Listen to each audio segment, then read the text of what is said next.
This is our podcast, where we belly flop into the bouncy house of mystery, surrounded by conspiracies and unexplained phenomena, with theories so bizarre, they may actually make you say, "Are they thinking with their butt?"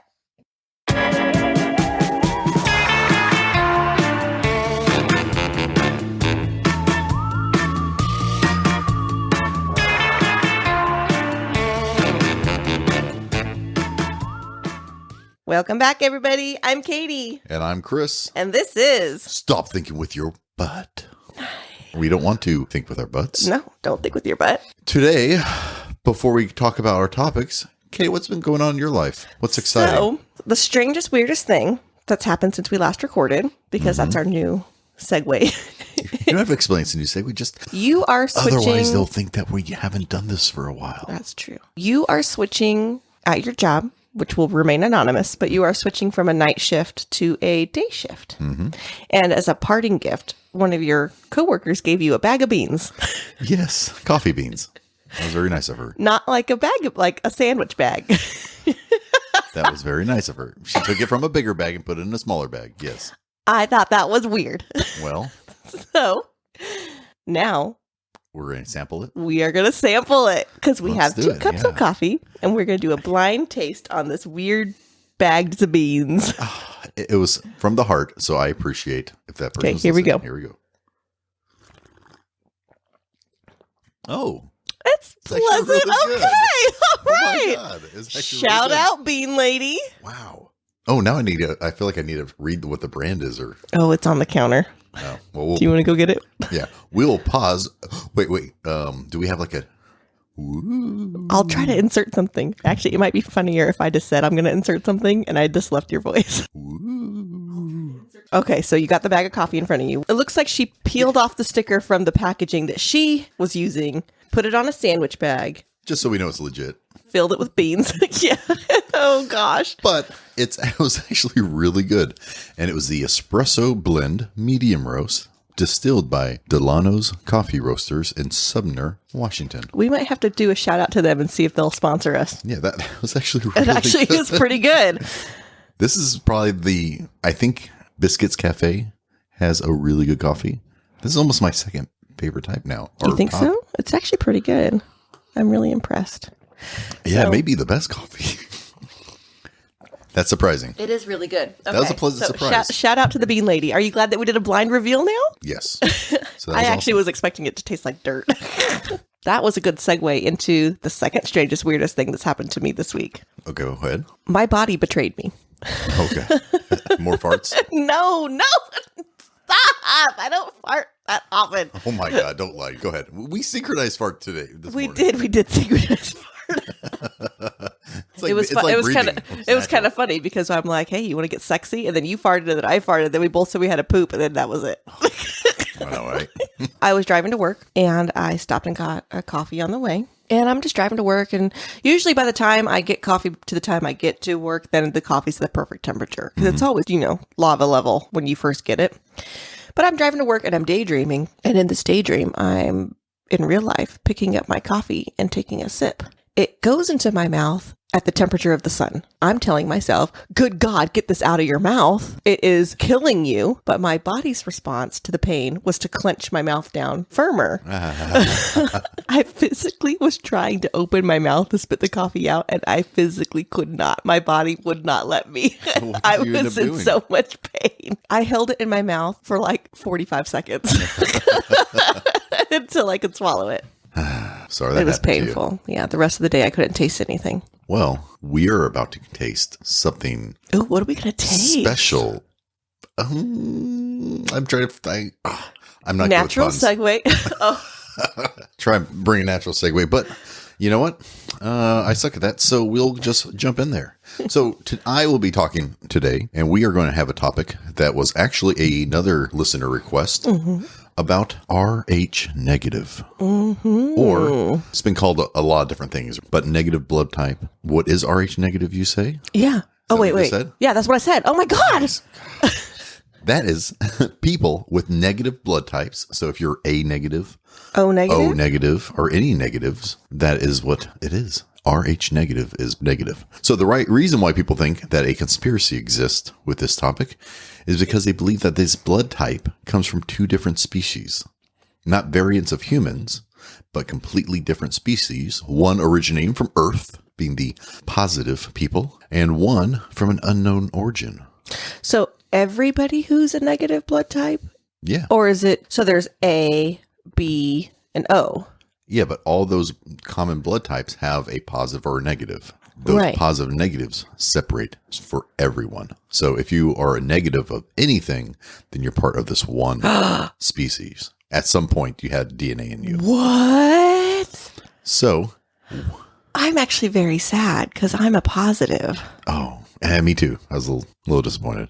I was going to interview you. I didn't even know your blood type, so I was going to ask you during this conversation about what it was. So if you were negative, then I'm like, oh, sweet, we got a Rh negative person here. Yeah. No. These unknown origins, it could possibly, some people say it was either ancient humans or aliens or lizard people or some other random thing or gods, right? People believe that the hybrid blood exists because if all people came from the same lineage or the ancestors, like think of Noah after the flood, or even started in Africa and moved outwards to the world, there wouldn't be a difference between positive or negative. So where did it come from? Everybody should be the same technically. Yeah. So where do you think it came from? I'm going to say that... Without any history or knowledge or, this is like the listener who doesn't know anything. I'm going to say that mosquitoes were found inside tree sap, and that's called amber. Mm-hmm.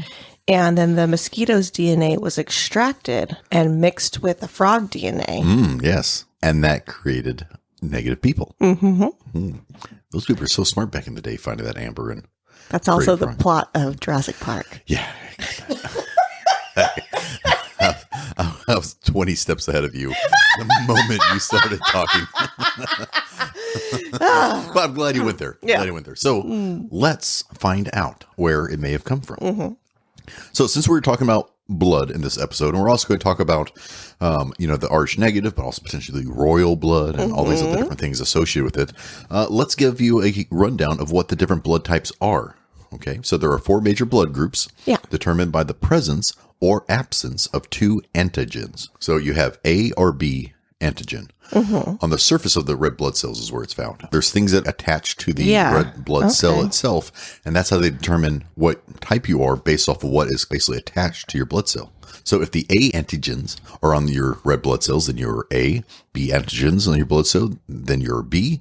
You can have both, and that's why you have it's like AB. there's people who are AB. Mm-hmm. Or you have neither, and you're O, right? I'm an O. Are you? I'm an O positive. Wow, that's awesome. My mom's actually an O positive.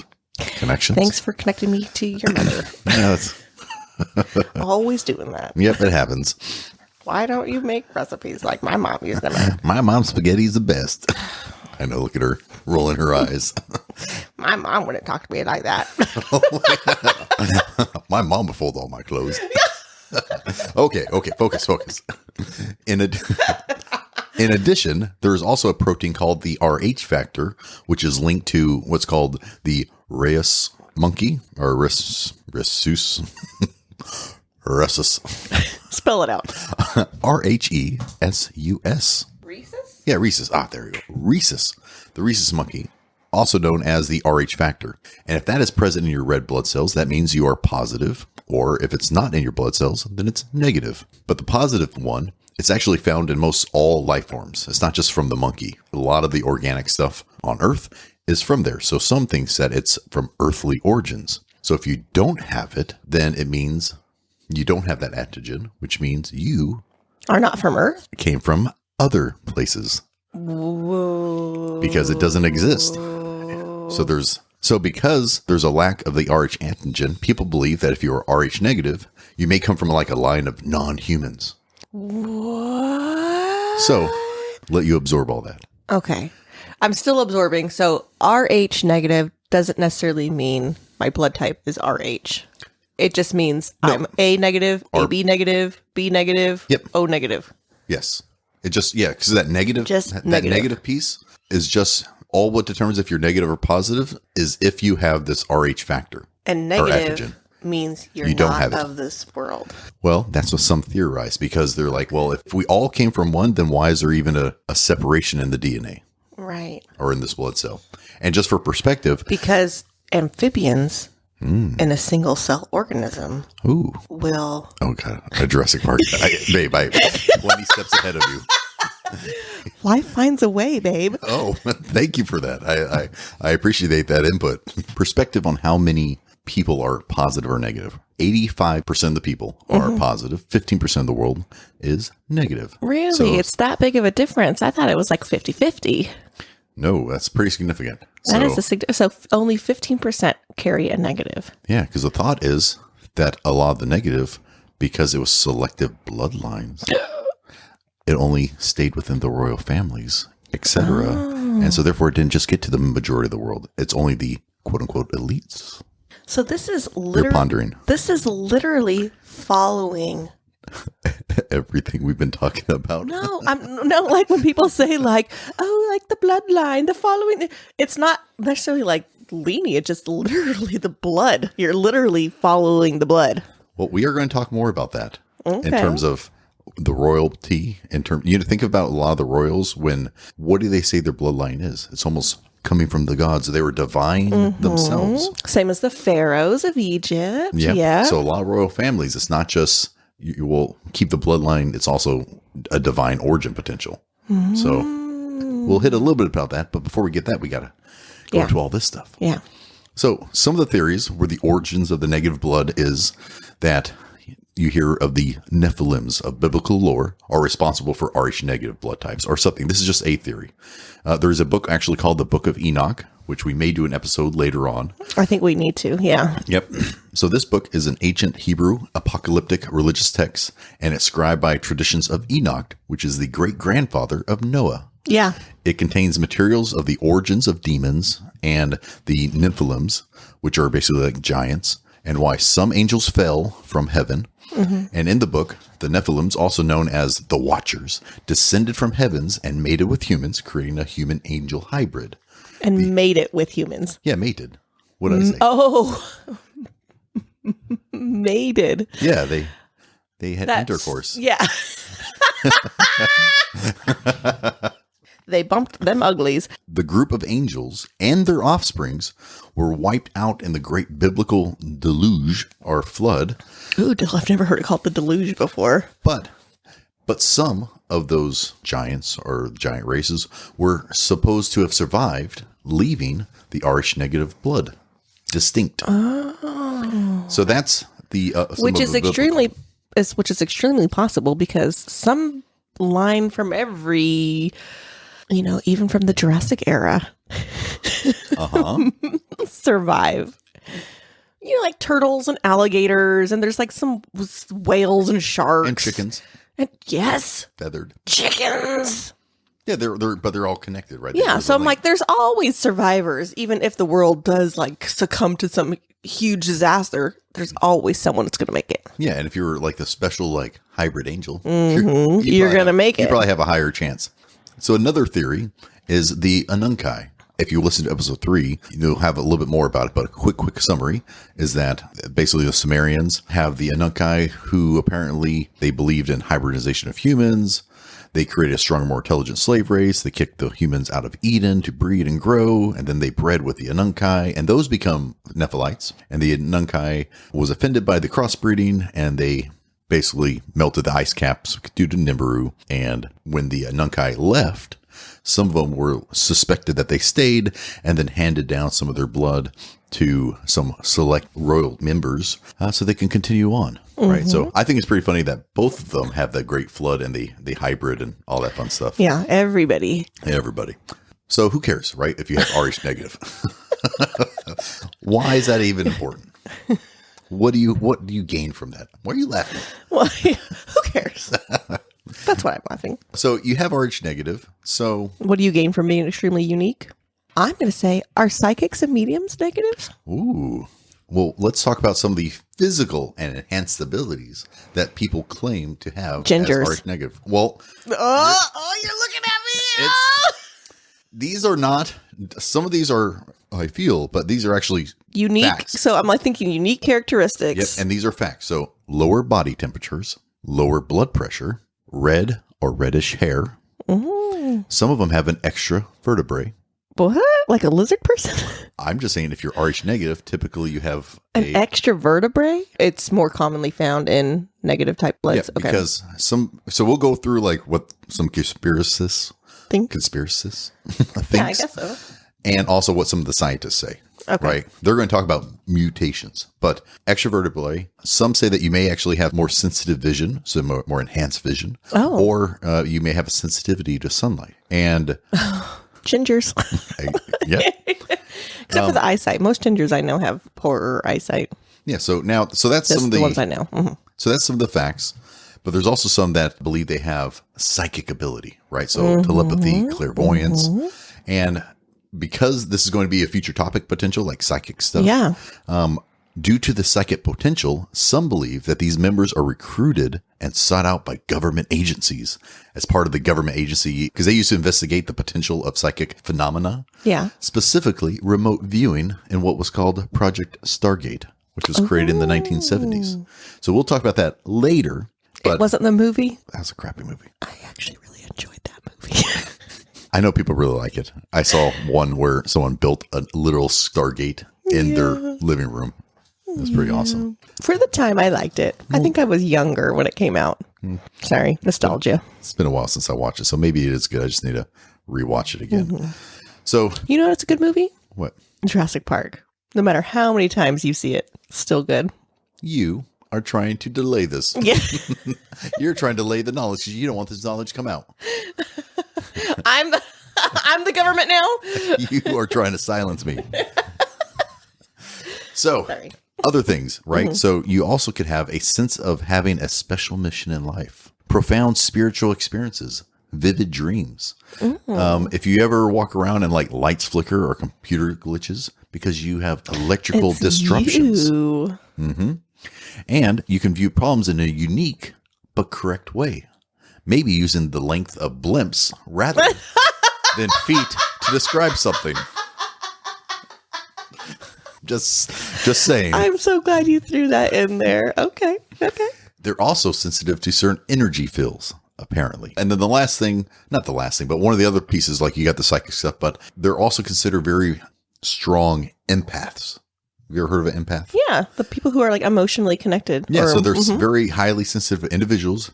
They have a keen ability to like understand what they're thinking, what they're feeling. And so some psychologists use the term empath to describe a person that experiences a great deal of empathy, often to point of taking the pain of others as their own experiences. So, yeah, so that's some of the things that the powers you gain from being RH You know negative. what term comes to mind when I try to think of like a synonymous phrase for empath? I think of annoying. Why do you think that it's annoying? Carry on. But I don't get it. Empaths are annoying. I think you just hate people, and so therefore, why you don't want to relate to them. So, even though those sound like really cool feats to have, there are some negative feats that actually are associated with this. Some of them are. Wait, can I guess a couple? Yes. Knowing what I know about the Undunkai and the research I've done on other alien races. Keep in mind, we're talking about humans, but go ahead. I know, but I'm going to try to put their attributes into a human quality. Got it. Negative here. Okay, negative. Arthritis, No. thyroid disease. No. Phobias. They're frightened easily. They preference isolation. Oh. They feel different or separated. A longing to return home. Oh, a not of this earth feeling. These are just negative side effects that some RH people have claimed. I'm not understood. Yeah. No one understands me. Yeah. So now out of all the blood types, right, you have A, B, and so on. The O negative is only 7% of the total population. Well, that's the thing that's interesting. If you were to get into an accident or need medical intervention, they will give you O negative because it's accepted by everyone's body. Almost as if it's the blood of Jesus that can save all humanity. His blood can go out to everyone. Everyone. But can an O negative person receive? An O negative person can't receive anything other than O negative. We'll talk more about that. Yeah. So 7% of the population is O negative. And this is actually considered one of the most powerful blood types as it does not have any of the A or B antigens. and it doesn't have any of the Rh antigens. So it's looked at as pure blood or golden blood because it's 100%, not 100%, but it's as pure as you can. Mm-hmm.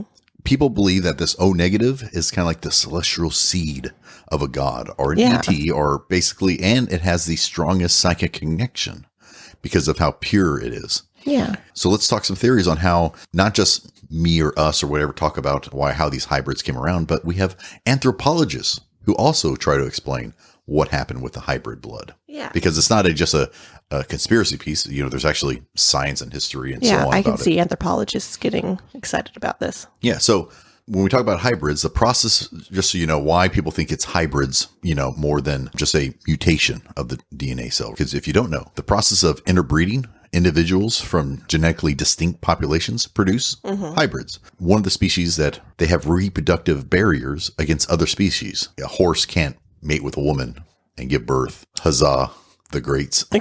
That's the example I was thinking of. Oh, is that?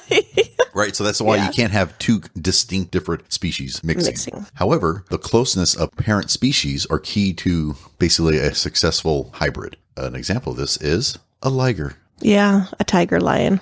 Ask me what a liger is. Oh, what's a liger? It's pretty much my favorite animal. It's a lion and a tiger mixed, bred for its skills in magic. Yeah. Did you just Napoleon Dynamite me? I did. So that's what hybrids are, right? So in the case of humans, it was the Neanderthals and modern humans. Mm-hmm. So the modern humans are called Cro-Magnon. Yeah, Cro-Magnon man. Yep, bred. And the Cro-Magnon are humans from the Ice Age who lived with the Neanderthals between 40,000 and 10,000 years ago. Mm-hmm. And 1 in 5 Europeans have Neanderthal blood. Asia, it's actually larger. However, Africa, there is actually no Neanderthal blood traced in Africa. None. Have you ever heard of I guess it's apparently a now common hypothesis that all men started in Africa and expanded outwards? She's thinking about this. So they started in Africa and then they kind of spread out and then went to Asia and everything else. I've never heard Africa before, but I've heard of that Middle East before. Yeah. So, or you think of the Great Flood, right? You have Noah, so it's one family and it goes. But again, whether you think they all came from one area and they spread out, or there was a Great Flood, there should all come from one. At the end of the day, there should be one. Yes. Hot spot. Mm-hmm. However, because there was nothing in Africa, because Europeans came into Africa and interbred with what scientists call the ghost species, or a pre-modern human species that no one has any DNA traced to. Mm-hmm. So because they don't know where it comes from, they can't find it anywhere else. They call it the ghost, quote unquote, species.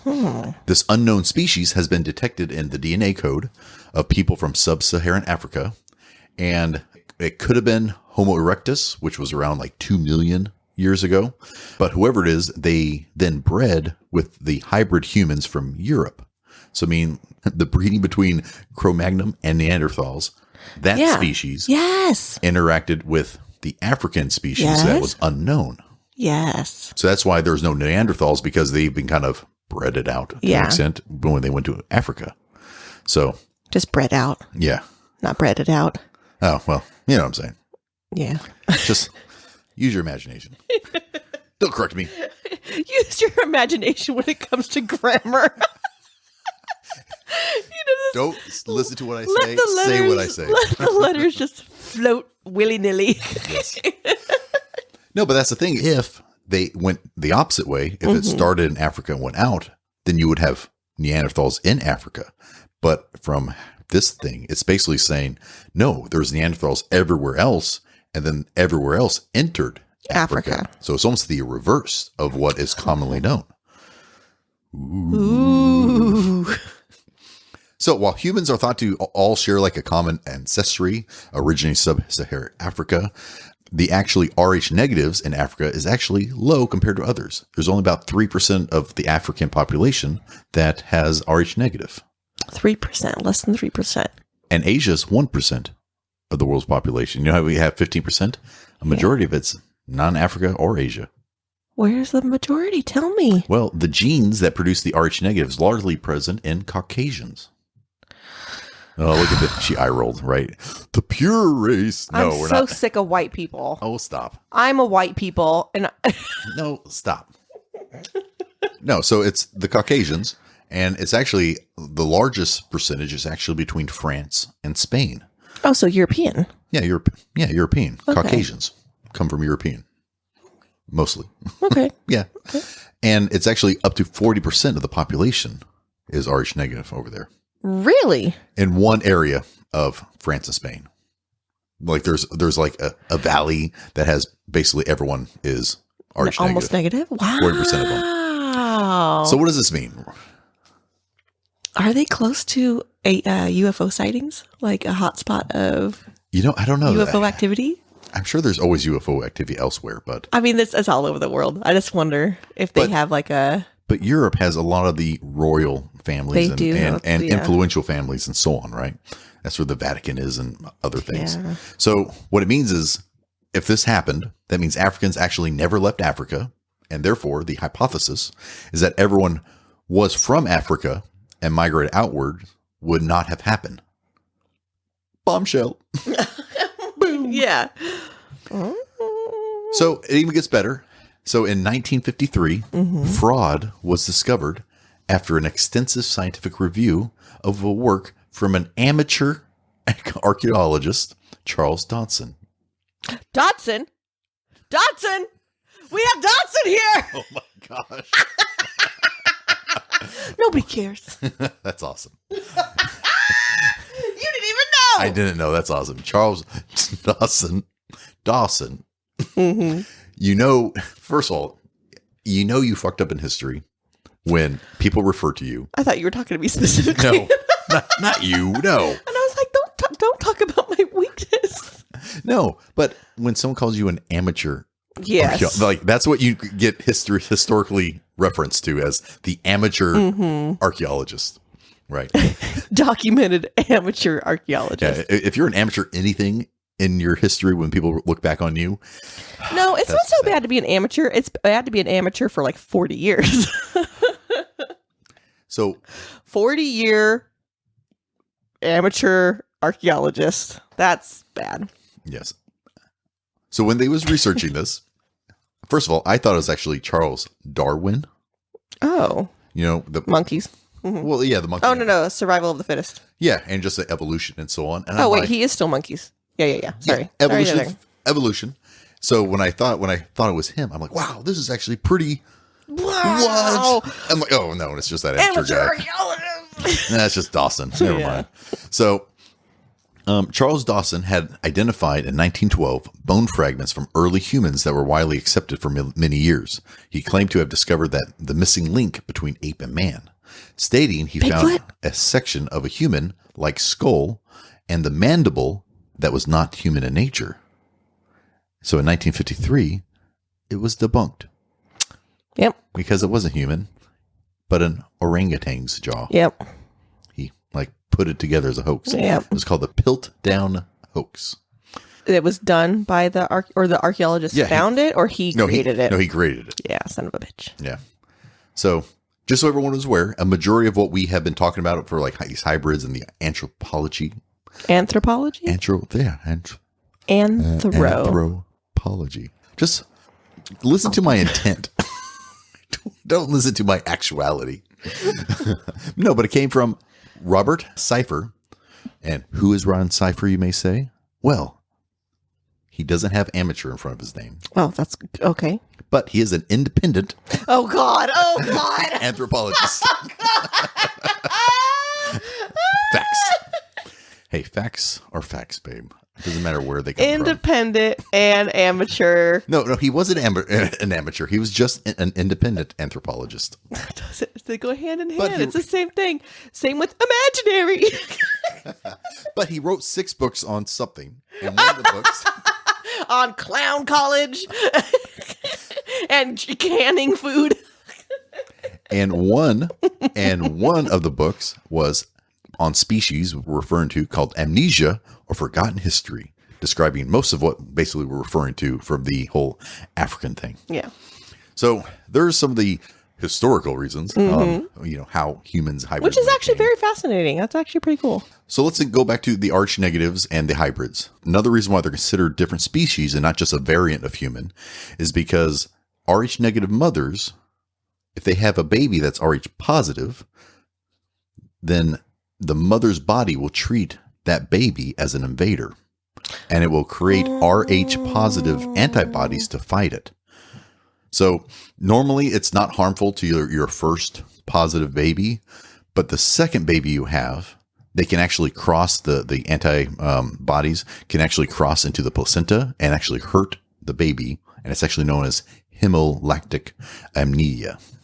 Anemia. Yep. Or a severe immune reaction leading to HDN, or the neonatal hemolactic disease. And it causes miscarriages, stillbirth, illnesses, and basically it attacks the baby. Oh, it breaks my heart. So because it attacks and kills the baby, that shows that the blood is not compatible. And in some points that hibernation occurs because it's just not compatible. Like most things in nature, when they hybrid like that, it's basically rejecting it because it's so far off. It's no longer a variant. It's like literally a new quote unquote species. So I feel we can't talk really about conspiracies without going into some history, put into perspectives with all this about some of the Rh negative, positive. When do you think we first learned that Rh negative existed? I'm going to say long time ago. I'm like yesterday. No, I'm going to say maybe 150 years ago. 150 years ago. Now keep in mind too, right? Because some of the conspiracies, when you put it all together, like Stargate was in 1970s, and people are like, that's when they were, the CIA and everything was asking about your babies for your blood type, right? Well, it was actually created in 1939. 1939. So it wasn't really that long ago. So everyone who was like, I have Rh negative, no one knew about it until 60 years ago. Yeah, because before they knew anything about blood, it was just, your blood is haunted. Oh, we gotta remove it. We're gonna talk about some blood, and it's pretty interesting. You got ghosts in your blood. You should do cocaine about it. Yeah, that's how they treat it. That was how medicine worked. It is. So some people mentioned that in 1970s, the government started the Stargate project, and that when it started to ask pregnant mothers if they were Rh negative, then the doctors would inject them with something, a tracking device, an amplification serum that increased their psychic ability to be monitored and recruited later in the future. Right? That was really good propaganda. Like, oh yeah. Or does the government switch out your babies with Rh positive babies and secretly raise your babies in the Stargate project on psychics? Maybe. But let's talk about some science on this whole process. Ooh.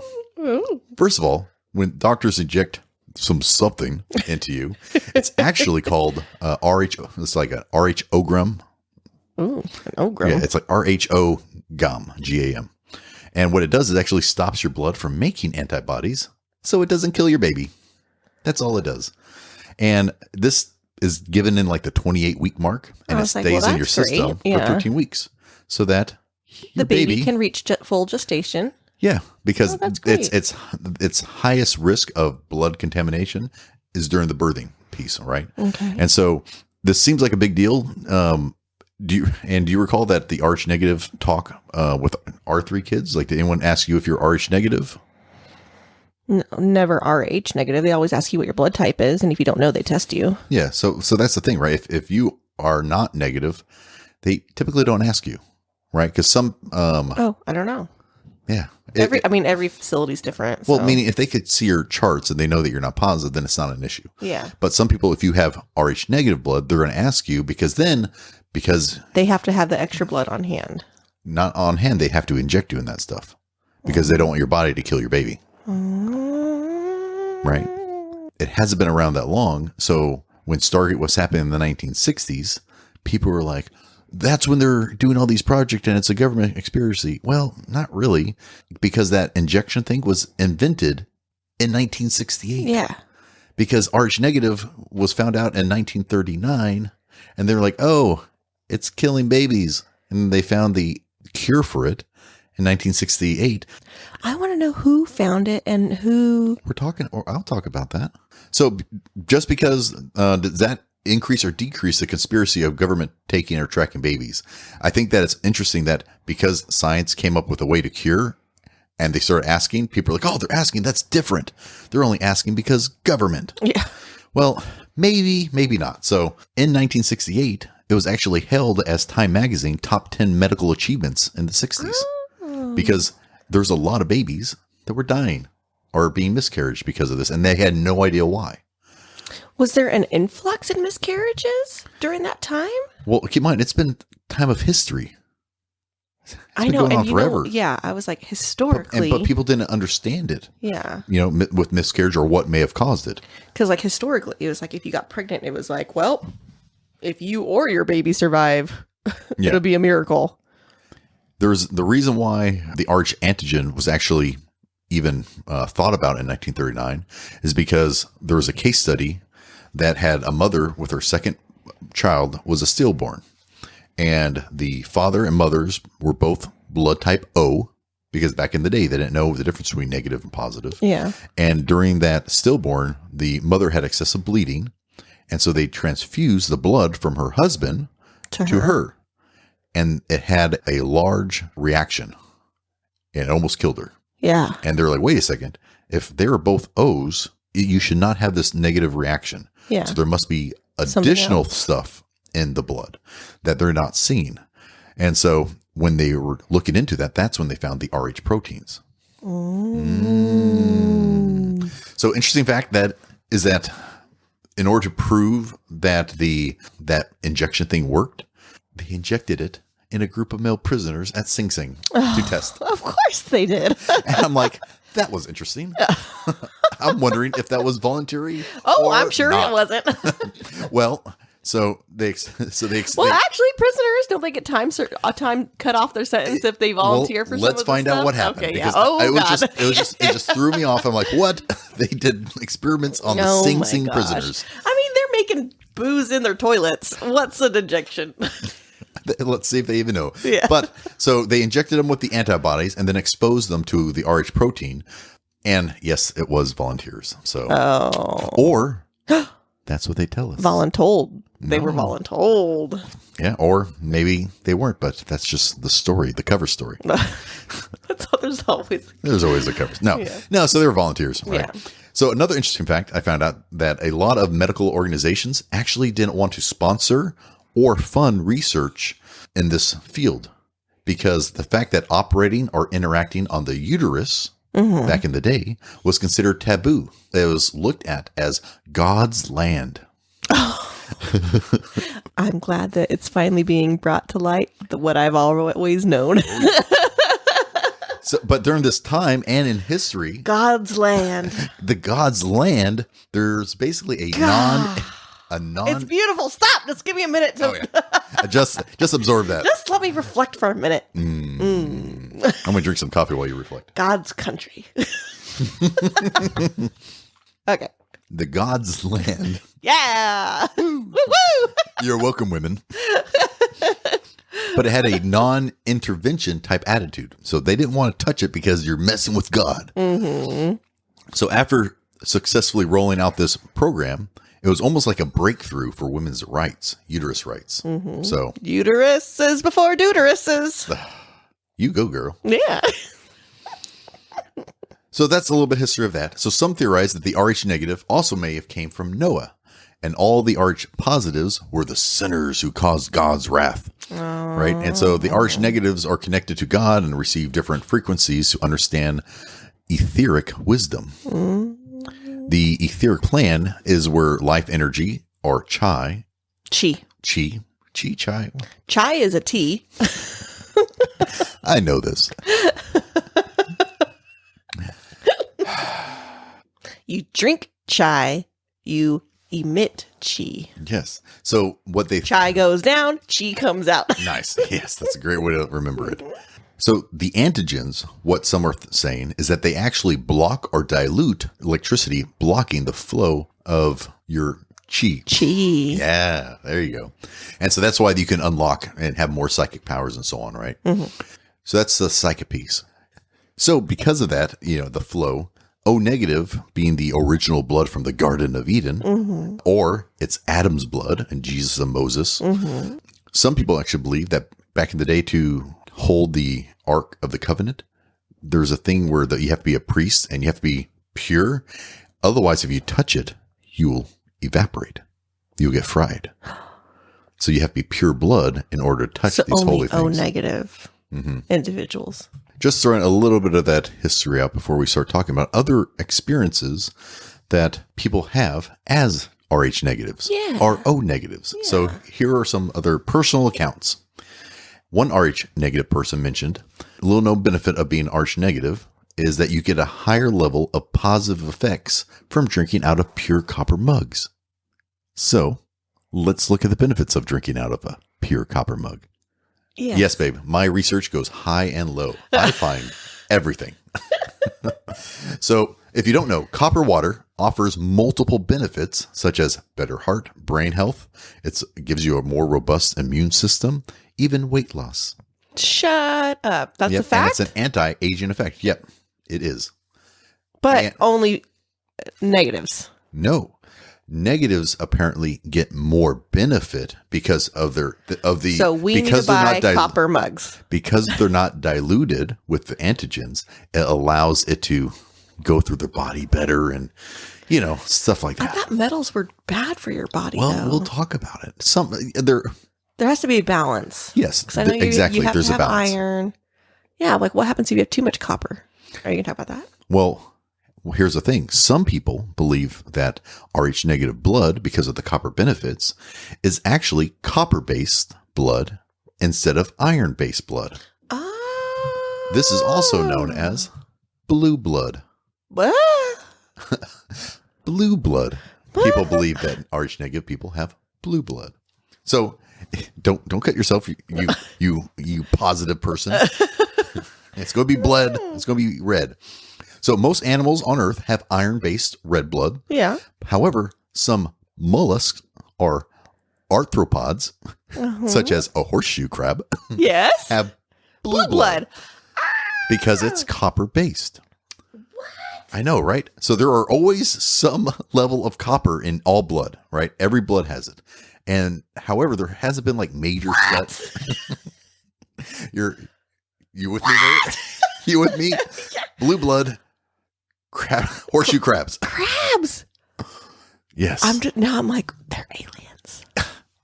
So copper-based blood. Just so you know, there hasn't been like major studies to look at the different levels really between like an Rh negative versus an Rh positive.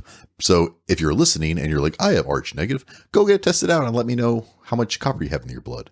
A average person has a copper level between 50 and 100 mgs. What's mgs? Oh. Milligrams per. Just know that that's the ratio. My research got lazy. So go get tested and find out if you are within that range.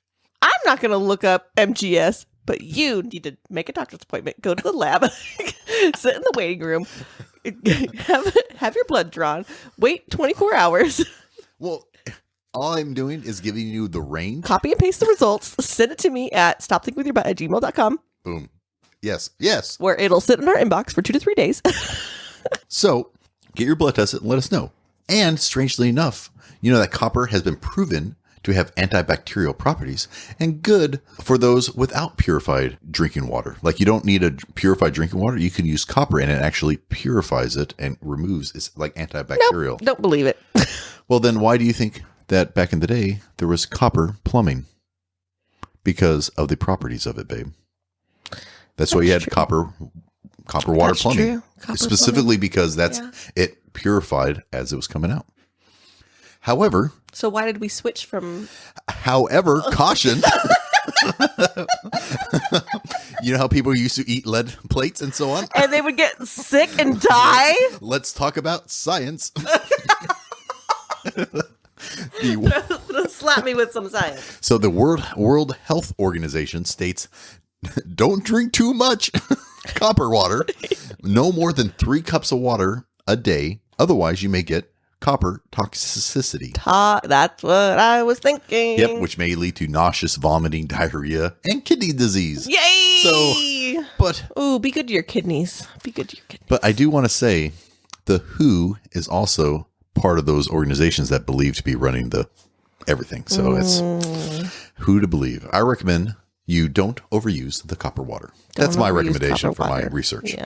Some people say they have really good properties if you're Rh negative, and I thought the blue blood was pretty interesting, and it's copper base. Well, it just reminds me of all these copper, like knee braces and ankle straps, and because it has everything is copper infused.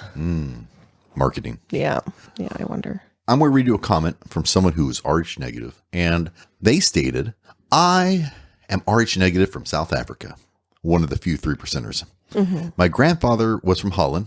That would explain it. Oh. "I always had low blood pressure, averaging 95/60. They can't handle the heat. They love being alone. And people who passed over would message them in their dreams. He feels that he can communicate with animals, even in silence. And he has great empathy for others, especially the elder. And he can see situations unfold before they actually do. He says he wouldn't call it a gift because it causes him great anxiety and depression, which is what we talked about as the negative side effects, as he feels like he absorbs problems for other, and it's very hard to shake." What's your thoughts on that? That's why being an empath is annoying. Yes. Another one said that they had a dream of a plane crash, and it was flight 592 20 years ago in the Everglades, and he saw it happen before it happened. He said he doesn't like it. How would you feel if you could see it really did happen? It did happen. He said he saw it, and then it happened. How would you feel if you saw that? I don't know. If I just saw it all like randomly, I would think that maybe I was just having an anxiety attack. But if it happened regularly and it was right, I don't know. I would use it. I mean, I guess disasters would be bad, but I almost want to use it for like helpful things. Like today, when we were getting our coffee grinder, we were missing the lid. Yeah. But then I saw in the future where the lid was. And so it saved us 10 minutes of looking. What you Power. What you handed me was a salad dressing jar. I'm not saying I had it. That was I don't have the ability. What I'm saying is when we spent 10 minutes struggling to find the lid and I handed you the inappropriate object. I wish I had the foresight to see it, and then I would make it helpful, not so. Scary. Just recap: I was struggling looking for the coffee grinder lid for 10 minutes, and then you handed me a salad dressing jar. Yeah. Oh. Yeah. So I'm just saying I would want to save you that 10 minutes of time because I appreciate you. I can't. So let's talk about some other things. Another person says they see things like, okay, question though, really quick. What would you do if you were doing these things or having visions or seeing things and they were wrong? Well, then you would probably mark it off as, If it was constantly correct, then I think you would have anxiety because you know it's correct. If it's constantly wrong, it could be deja vu. It could be, yeah. You know what I'm saying? Like, I think it would be more normal. I'm thinking about like when there's ever like something tragic happens, like a child goes missing or someone gets kidnapped or there's a murder. And then all these psychics, quote unquote, come out of the woodwork and they're like, I saw them. They're in the woods covered in a tarp. They're in a box. They're dead. And then they show up. The person who was missing is alive and well. Some people are frauds. I know. But sometimes they think that they're actually like, they think they're right. Yeah. Well, if you have that ability, let us know. So last example that someone mentioned was that this person's O negative. Right. So O negatives are even more powerful. Right. So he stated that some will not believe me, which is probably true, but I have psychic abilities that I cannot control. Give you an example. I saw my ex-wife die in a car accident while I was asleep. The scene was in slow motion and I was in the car in my dream. I don't like calling a dream because it's more than a dream. And then in that same day, 4 hours later, it happened. Oh. Now he wasn't in the car, but he was almost like it was almost like he was out of body experience watching it. This. So that also tells you another thing. If you can see things before they happen, how much can you change it? Fate. And are you supposed to change it? Yeah. So that goes into a whole nother topic about seeing the future and then interacting with it. So Messing with it. we won't talk that. But he said he hopes one day scientists will find more answers because he's tired of not being taken seriously, and it kills him every day. That would be hard if that was happening. Because who can you talk to when you have those type of things? Yeah. Would you start believing me if I was telling you things? Oh yeah, of course. Yeah, always tell I me think crazy you would. things. I do always tell you I humor crazy you. things. Got my active listening going. Active listening, my butt. Making eye contact and everything. So let's talk about some other physical characteristics. How can you identify, other than the red hair, that someone may be Rh negative? So fair skin. Fair skin. But the big thing is, what's the soul of the body? That probably doesn't make sense. The soul. The eyes. Look at the eyes. The windows to the soul. What's the door to the house? Your eyes are the window to your soul. So blue eyes. That's what we're going to talk about. Do you know that 41% of all Rh negatives have blue eyes? In the real world term, or if you look at everyone, only 15% do. Blue eyes are the dreamiest eyes. However, green eyes are the most common for Rh negatives. It's 44%. Interesting. Have green eyes. And brown eyes, only 15% have brown eyes. Of the negative. Of the negatives. Yep, which is the most common for Rh positive. Our youngest has greenish eyes. Yeah. Let's bleed her and see what she produces. Well, 20% of Rh positives have green eyes. So, but actually, I'm a positive and you're a positive. Positive. So actually, we can't have negative children, right? I don't even know what my. You don't even know? I think it's B positive. They took it once in the military, like 18 or something, and ever since then they're like, "Do you know your blood type?" I'm like, "Yeah, I guess so." Actually, no. And then no one ever asked me after that. I actually think I do know.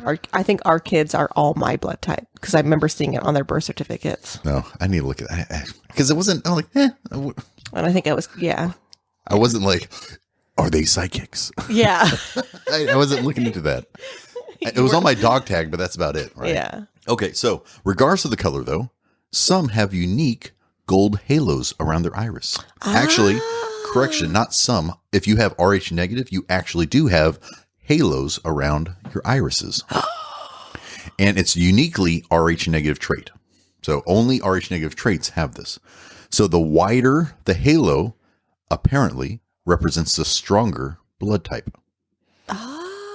And some halos that you have may be part of the recessive Rh negative blood type. But again, if you're Rh negative, so the halos around their eyes, are they like a gold color or are they just different than their cornea colors? Like, look at the pupils, the dark piece. That's where the halo is. And then you have the retinas or the iris around it. So if you were a pure, would it be gold? Would you have gold eyes? They don't say. Don't say. Like, what color would your eyes be if you were pure?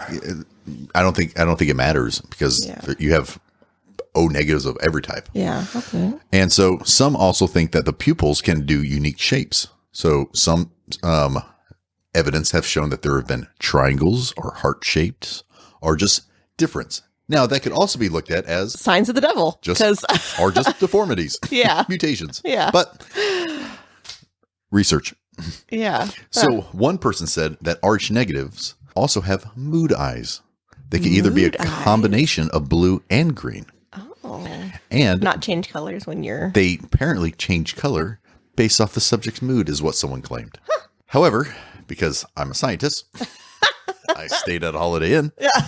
I asked the optometrist about the situation not a week ago when I had my eyes looked at. Okay. And she stated, nope, that's not the case. She says, eyes do appear to change colors, though. That's reality. Yeah. But it's just due to the reflection of the light in the eye. Yeah. Because the iris has multiple colors, and depending on how much or how little light hits it, it will display different colors. So my eyes are brown. But when they're in the sunlight, they look honey. Well, when she was looking in my eyes like a weirdo. Like some freak optometrist. Creeper. She said, hey, my eyes have multiple colors. It has blues, greens, and everything else in there. but it all depends what's more predominant and so on. So those who have, it's just light reflecting and it may have more of that color inside. So it's not necessarily a mood change. It's more just light change. So also they stated for arch negatives that stigmatism is common in arch negatives. And so if you don't know, stigmatism is basically a cone shape and normal is more round. And if you have normal eyes, I guess, you basically have one focal point when the light comes in, right? So I have one more focal point. I can see my stuff. Does that make sense? Yeah. Okay.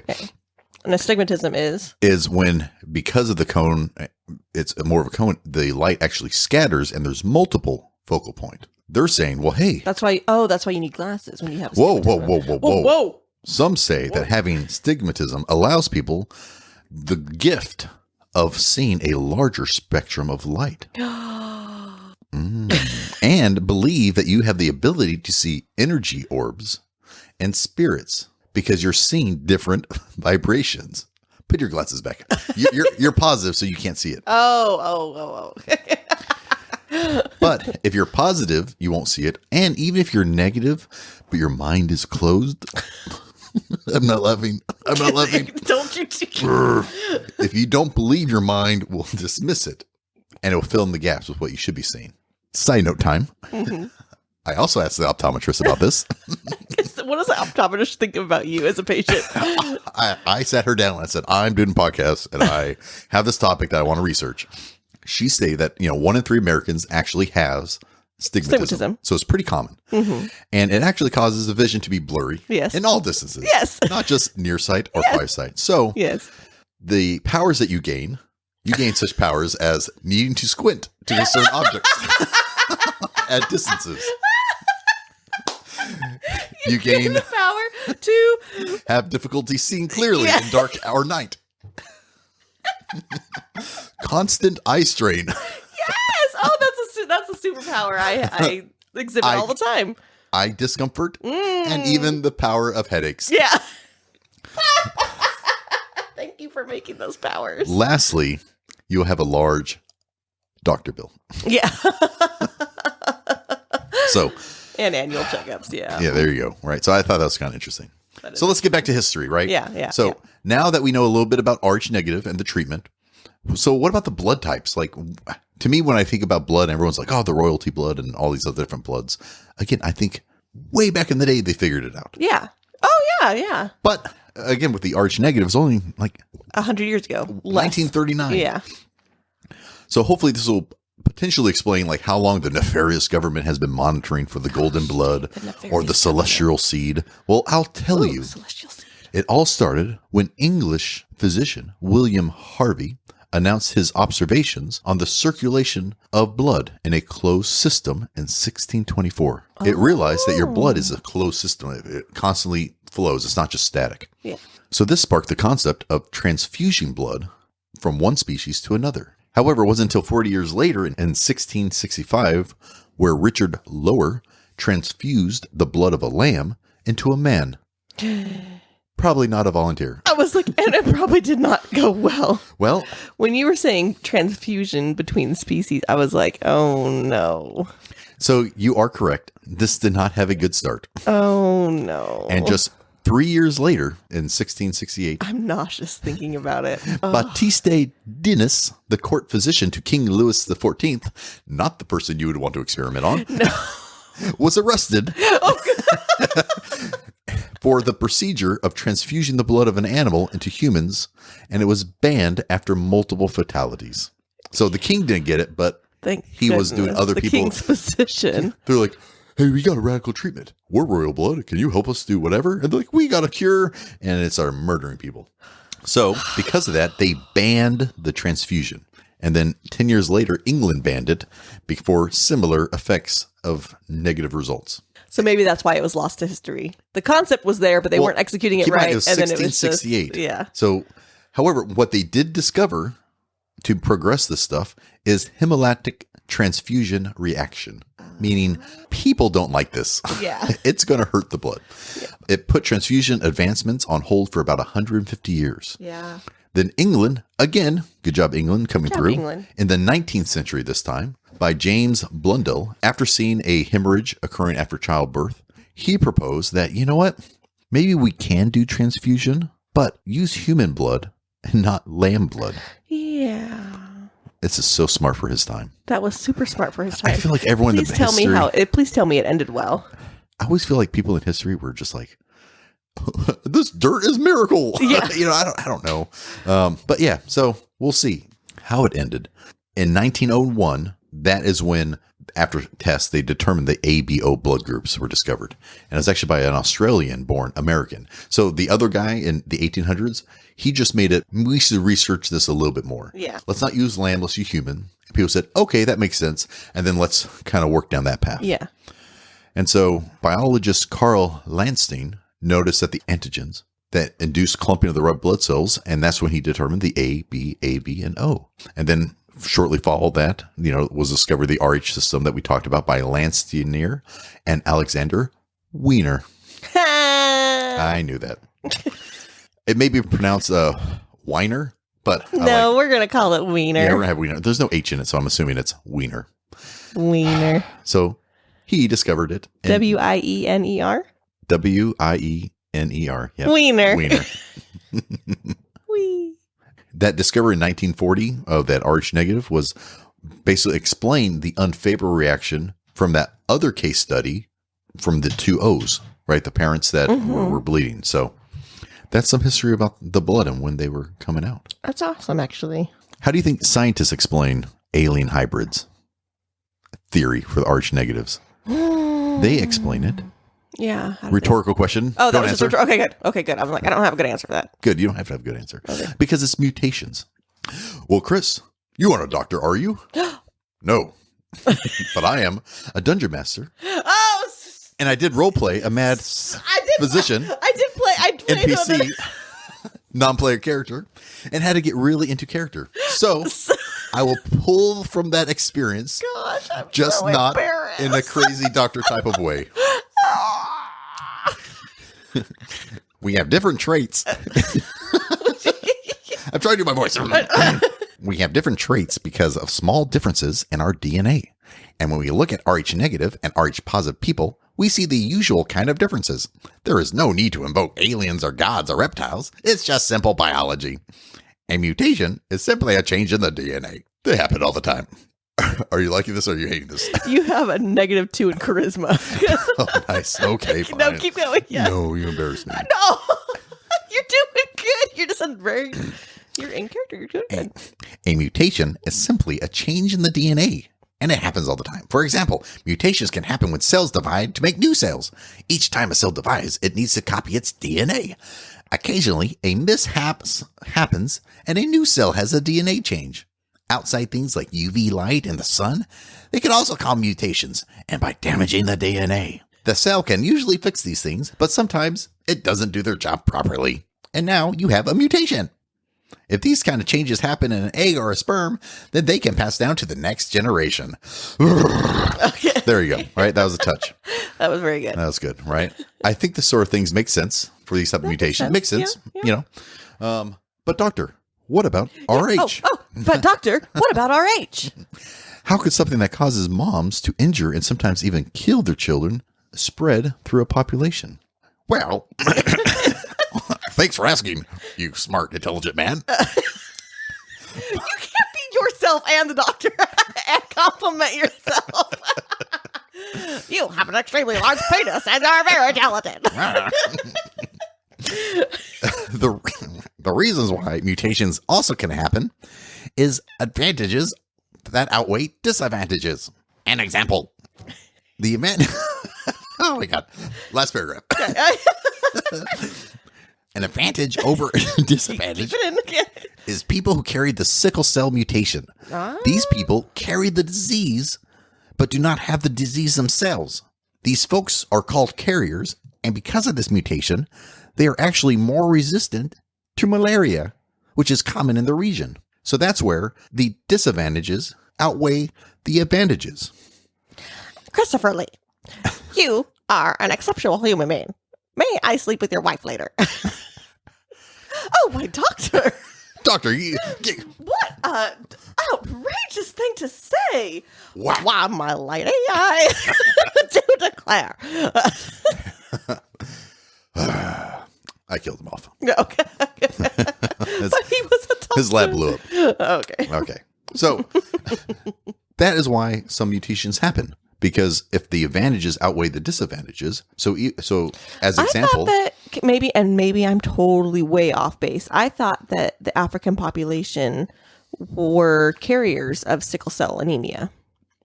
I used to watch a lot of like labor and delivery shows. Yeah, some of them are. I used to be really into labor and delivery shows, and that came up a lot in that region of the world. Was that sickle cell anemia was a concern? So that's interesting. Yeah, that's Glad you thought about well, and then same with like you have like certain like mutations. This was floating around the internet for a while. It's like, and it's even Monsters versus Aliens, where one of the characters has a short thumb.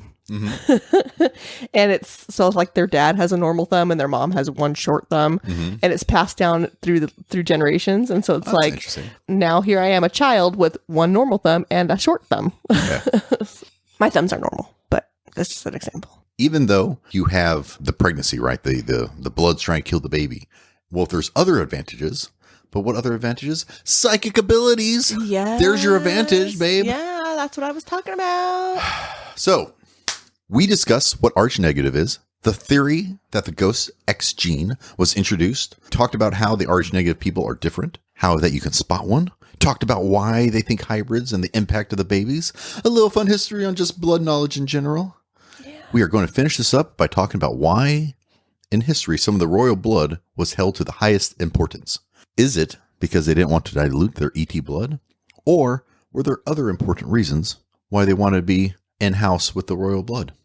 So, okay, hold on. If you put your D&D hat on, I'm going to put my thespian hat on. Oh, nice. I'm getting into character. I'm a queen. Pitch bosh. And I'm communicating? What am I doing with my special blood? You do that. You do that. You two fight each other. Look at my shoes. I don't know. What do you do with it? What do you do with it? I'm trying to think like royalty, what's significant? So they didn't use their psychic ability to control the world. Yeah. You know, there wasn't Frozen where you could be like, oh, so let's talk about like ruling what? You don't do that. Stop it. Pay me taxes. Like what? Exactly. So that's why, even though they talk about these psychic abilities and these powers, and in all honesty, like in some of the research, it was almost like reading a sci-fi novel. Like they were talking about, if you have O negative and you're a celestial seed, you can transport time and space. Yeah. You could be a superhero. And I'm like, I don't think that's happening. You know, you could be everywhere and anywhere and stop time. I feel so alive. And I'm like, let's get back to royal blood, right? And what other reasons why it may be important rather than just not have people take this blood that may not really do anything but makes you feel good. Yeah. Who knows? Unless there's other things like people come back for you and they'll separate you. But either way. Yeah. Okay. So royal blood has been determined. Actually, right now in Britain, some royal blood has been determined to be O negative. Okay, which is the rarest gold blood. Yep, but keep in mind, a lot of royal families are in the world. But in Britain, currently Queen Elizabeth, her blood is reportedly as O negative. So this fits because we are going to talk about the British royal family and what royal families why they care about their bloodline. In 19th century, you had Queen Victoria, and she had 8 kids. Oh. One of the kids was Prince Leopold, and he was a hemophiliac. Yes. Well, I mean, you call it. They all say suffered from hemophilia, but he was a hemophiliac. Oh, that's where you grammar police. Woo woo. Yeah. Yep. So when he bled, he didn't clot.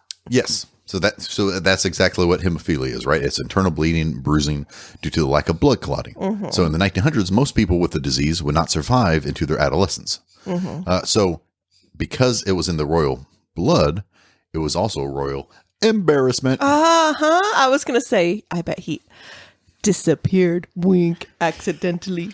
Wink. Well, no, they didn't kill him off. But they did because there was actually no history of the disease in the family. And how sad to be the embarrassment in the family. Yeah. The shame. And also, if you didn't know, only men suffer from hemophilia. Really? Yep, because women pass it on in the X chromosome. So because women are so cool. Because women have two X's, right? So if one of them was corrupted, they still have another X. So they always have one good X. Yeah. Where men, they only have an XY. So if the X is corrupted. Nothing. Yeah. Yeah. You even listen to what I'm saying. Yeah.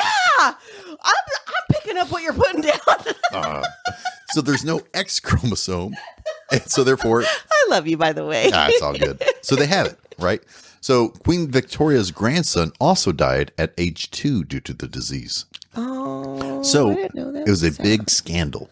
And that the royal blood was dirty. Tainted. It's dirty now. Tainted. What happened? So why is that important? Who cares if they mingle, if they get these blood diseases, right? Well, to save appearances, and because science didn't really know how transmittable it was, they actually continued to do royal marriages to other countries, right? So a lot of these princes, it's not like they just stay in England; they go to other places because you can't have incest. Well, that too, and it's a power thing, and you have to you can only marry other royals and so on, right? But in reality, even though they didn't know how transmittable it was, do you know how transmittable it is? If not, it's okay. I don't know. So whoever has the disease, there's a 50% chance that it's going to affect a woman to be a carrier. 50%. And then for men, 50% of the boys will get 100% get it? No, 50% will get it. Okay. So it's pretty significant. Yeah. Right. So the marriages continued, and Queen Victoria's granddaughter, Alexandria, married the Tsar of Russia, Nicholas II. And his bloodline was all that remained of the Russian royal family. So she produced 4 daughters and finally a son. The son was Alexei, and he was the only son to carry on the bloodline. However, the son had the disease as well. So the only remaining bloodline in Russia is now a hemophilia. Philiac. Wow. So that's pretty important because. So then all of his heirs there's a 50% chance that all of his heirs, that if they're male, will be hemophilactic. Yes. So the son was in great pain a lot, and he was also on his deathbed many a nights in pain, until one day a holy man appeared and had an unnatural means to soothe the prince's pain away. A pillow to the face? Who was this man, you say? No, not a pillow to the face. Rasputin. Oh, the sorcerer Rasputin. Didn't see that coming. Did not see that coming. That was a curveball, babe. He appeared and was said to have halted the bleeding as though the disease was cured. And in 1905, he displayed another mysterious power, because when the family was on a holiday in Poland in 1915, there was some rough roads and conditions caused the injury of the prince, which would be horrible because those roads are pretty. They are pretty crappy. Yeah. Sorry, and not Poland in 1915, 1905. So for 10 days, the bleeding continued, and Alexei appeared on the death door. Then a message came from Rasputin, who told them to not let any doctors touch the boy, and the son would not die that night. Because all the other doctors would come in and be like, get the bad blood out. Who knows? But the son actually started to recover. Yeah. And keep in mind, this is like... Stop touching me. I'll be fine. Rasputin gained a lot of credibility with that royal family. Right?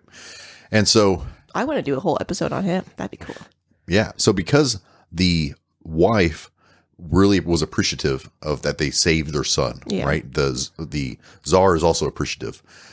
During this World War I time frame, when Nicholas had to go off to the front to fight, he actually put Rasputin in charge. I didn't realize that. And then members of the there was some issues there, though. Yep. So the other royal members, the aristocrats, thought that Rasputin was getting too much power, and he would put Russia in a bad spot. They even spread rumors of him having sexual affairs with the queen, similar to the horse. And yeah. I wonder if it was rumors, though. Yeah.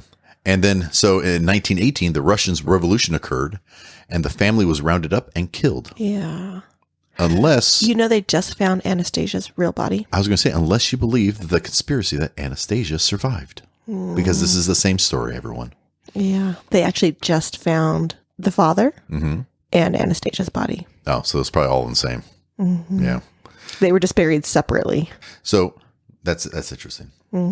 Some say that if Alex A never had the disease, then Rasputin would never have been given influence, and potentially the revolution would never have happened. This is why you keep your blood inside. Yeah, keep your blood inside you. Don't taint Not it. outside you. No, but don't taint it. Because Keep your blood in your body where it belongs. You filthy animals. So there's also similar scenario in Spain, the Spanish royal family, because Victoria, her granddaughter, had it as well. And she had a son that was hemiphilectic. And it happened during circumcision, which would be not a good time to find that out. What a horrible. Oh, no. No. So when that happened, the citizens thought that him being a hemophiliac was a sign that the monarchy was corrupt and it was a bad omen. Years later, the Republic saw the heir as weak, and they had a revolution and kicked out the monarchy and became a republic. Oh. So another revolution due to Queen Victoria's blood. That's why it's important. So that's two examples of royal bloodlines basically being destroyed off due to a blood disease. That's one of the potential explanations on why royal blood is coveted. Maybe not due to supernatural, but because of if you get those diseases back in the day, which they didn't know how to cure, they didn't know much about it, you can lose faith because it could be a sign that God no longer approve of you. It could be an omen. Yeah. In fact, even before hemophilia was discovered in Queen Victoria's blood, you had other diseases such as Queen Victoria's father was known as the Mad King. Yeah. Oh, didn't he pee blue pee? That is a symptom of the disease that he had. So the Mad King, no, not the Game of Thrones, but King George III, who in 1788 came down with a strange blood disease. No one knew what to do. To your point, blue urine. The blue urine was a very tell sign of. They said he made blue water. Porphyria. Yeah, porphyria. That's the disease he had. But of course, the royal doctors didn't know anything back that time then, so they actually told him eat 4 pears and chew on wet grass. That was documented. That's not me making it up. Eat 4 pears and chew on wet grass. So clearly. Put your feet in these yams. So clearly. Walk 4 miles backwards under the full moon and talk like a cat. So the king was not being treated well. Meow. So this disease is basically missing an element in the blood. Hold this cantaloupe. Whoa, hopscotching. You'll make a great medieval doctor. I am a medieval doctor. So some of the things can be symptoms from this: a lot of pain, mood changes, basic signs that he may have been mad, but then he'll have weeks of it going away and he was normal, and then it'll go back, right? So they thought that he was mad, but they just didn't know how to treat the disease. Yeah. So with all that, that's just another example of why having bad blood or blood disease can impact the royal family, because King George was known for 2 things. 1, for being mad, and 2nd, for being the king that lost the Americas. Oh. That's the same King George? Who sings? I'll be back. Yeah. Yeah. Come on, sing it. No. What's that show? Hamilton. Yeah. Yeah, so that's what he was known for. So that's it. That's all I had for the history of all the blood. Awesome. But again, that blood being tainted, they would blame that, especially if you are showing signs of weakness, they would blame that on King George. They'll call you mad. They lose faith or revolutions. So there's a lot of things like that. So it's not necessarily, well, so then the royal. It could be also like ET stuff, right? Yeah. Yeah, if it's sickly child, they actually, that person wouldn't have been married off because it was their blood would be tainted traditionally. But because they didn't know how transmissible it was, some were like, I throw caution in the wind. I'll still marry her even though whatever. And then the revolution happened. So yeah, okay, gotcha. Wrong choice. So what are some of your final takeaways from this? Final thoughts? That was interesting. Okay, so scientifically, my final thoughts are I'm joking. Scientifically, I do think that the natural evolution of the blood in your DNA and the mutations, I think that happens all the time. You see that in nature. You see it happen. I think it's so why? I mean, I guess it makes sense. So I think it's But the O negative is really intriguing on how only O negative people can take O negative, but they can give it to everybody. That is cool. So I think there's a lot of things that sound really cool, but whether I believe it, maybe not. Yeah. But I like the thought of it. I think it's intriguing. I think it's fascinating. It is. But at the same time, I understand the history between the royal and everything else. And not everything has to be a conspiracy. Right. But there's still some unanswered questions because it doesn't really solidify what it is. Right. So, no. I guess in this scenario, don't drink too much copper. Don't drink copper. Keep your blood in your body. Keep your blood in your body. And I'm a scientist. And don't endorse the park. I don't understand that. What do you mean don't endorse the park? That's like the last line in Jurassic Park. Oh. I'm glad you way to bring that around. I did. Okay, so awesome. So how can you contact Mr. us? Hammond, I will not endorse your park. Well said. Thank you for that. People, if you want to contact us, please contact us. StopThinkingWithYourButt@gmail.com. You can follow us on Instagram at StopThinkingWithYourButt. And you can follow us on Twitter at StopThinkingWYB. Thanks for listening, everybody. And thanks for sharing that awesome story. Yeah. Hope you enjoyed. Stay curious. And stop thinking with your butt. Out. Yeah.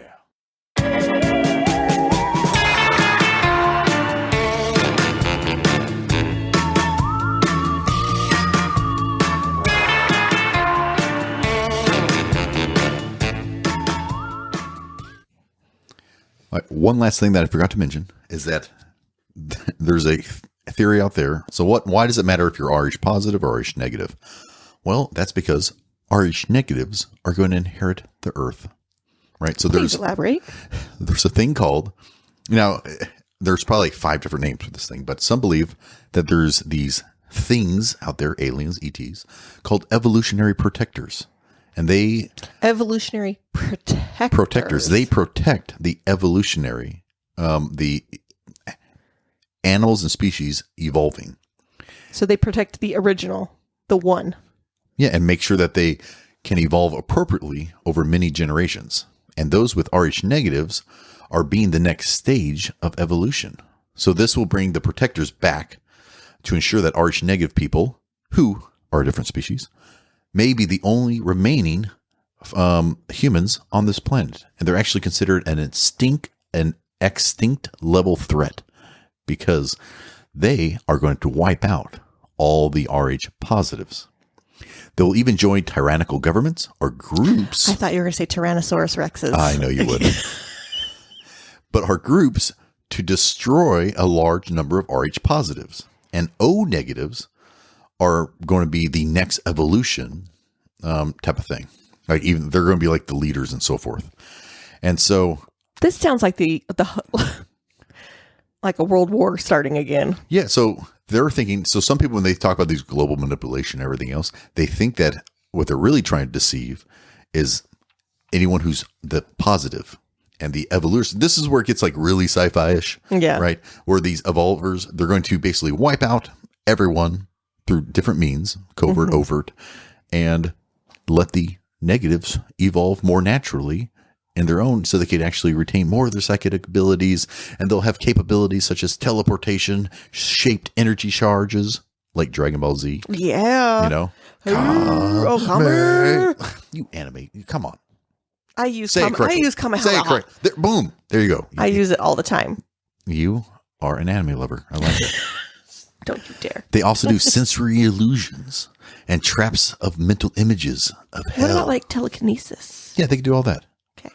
So I just want to throw that in where that is where the end game is for some of these individuals. So the end game is positives dead, negatives rule the world. So just throwing that out there. Now let's continue. Dinosaurs eat man. Oh my gosh. Women inherit the earth.